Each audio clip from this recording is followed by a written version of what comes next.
Hey everybody, it's Tony George. Hump Day update, free NBA play. We're going to be talking about the Pelicans and the Thunder game. We're also going to mention NHL Stanley Cup playoffs are going on. We'll give you a little free lean there today as well on a 16-7 run there. And then we'll tell you what's going on over at the website. We'll give you a Hoops Happy Hour podcast update that shows up right here on this channel with myself and Griffin Murphy, thinking about doing one of those either tomorrow or Friday. But nonetheless, let's talk about this game tonight. First game, 94-92, surprised a lot of people as the Pelicans, without Zion Williamson, covered an 8.5-point number as an underdog. Could have won the game.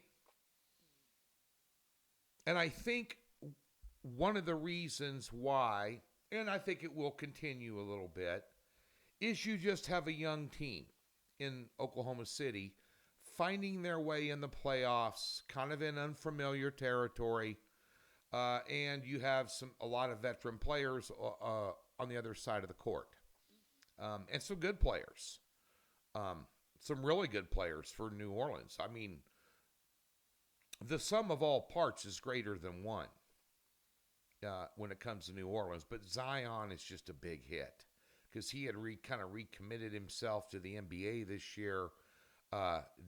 Didn't sit out games because he was slightly injured because the wind was blowing, and he played through some stuff. But a bad hammy, you're not going to see him anytime soon. But at day's end, I thought, and I've exploited this inexperience thing. Fade in Orlando in both games they played for premium plays against. I took Cleveland in both those games, laid 5.5 in each one, and double-digit wins. It'll be interesting to see how the Magic react going home with a couple games under their belt, licking their wounds in the friendly confines of their home floor arena. For the Pelicans, they are on the road here again. The one thing I noticed in the game, Valanciunas did a hell of a job in the paint. He had 20 rebounds, 13 points, or something like that. And he was able to back Holmgren up. He was able to attack the rim pretty much at will. And, when you have 11 defensive boards and 9 offensive boards, those are second chance points either given or taken away.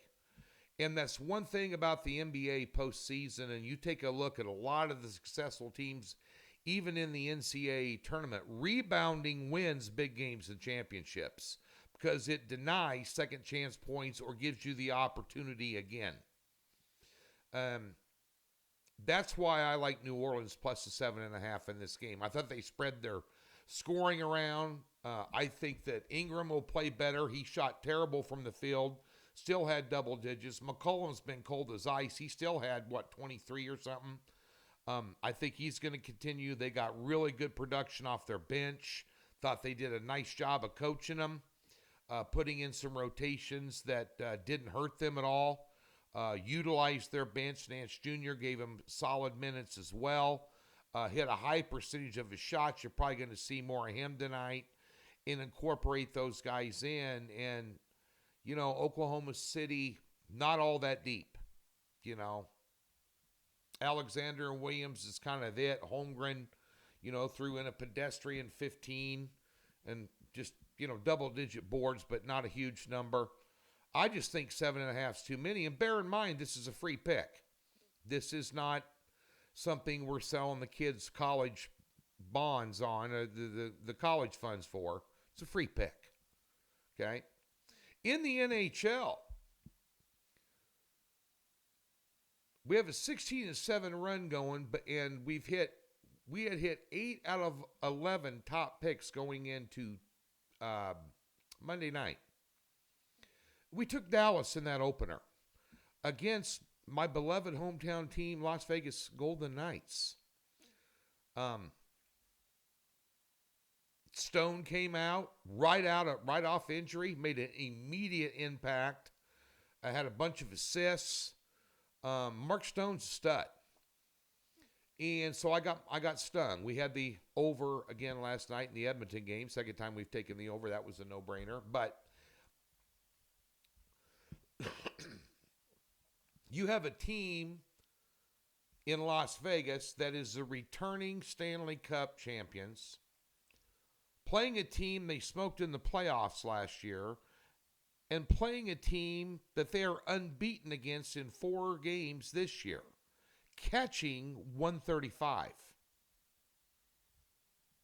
I mean, just for craps and giggles, you got to sprinkle a little something on the money line.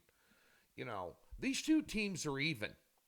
They pretty much, they should not, nobody should be a minus 160 favorite. And I don't give a rat's butt where they're playing. Really don't. I think that's a lot for Dallas. And everybody thinks it's kind of the zigzags theory. What happened in one game is going to be different the next game. Then let's go back to original, whatever.